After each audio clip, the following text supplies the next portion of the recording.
mlihaso wewe na mme wako tangu mwanzo, mnalala chini,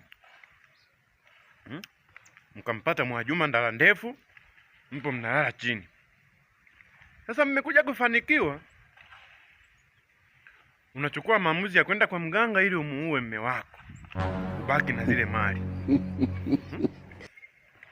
Haya, umemuua mme wako, umefilisika, unaanza kwenda kanisani. Kila siku vilio, baba Mungu, nakuomba wewe ndio mume wa wajane, wewe ndio baba, wewe ndio mama. Hakuna hiyo. Yesu hawezi kuwa mume wa mama muuaji. Fanya udadavuzi, utulie.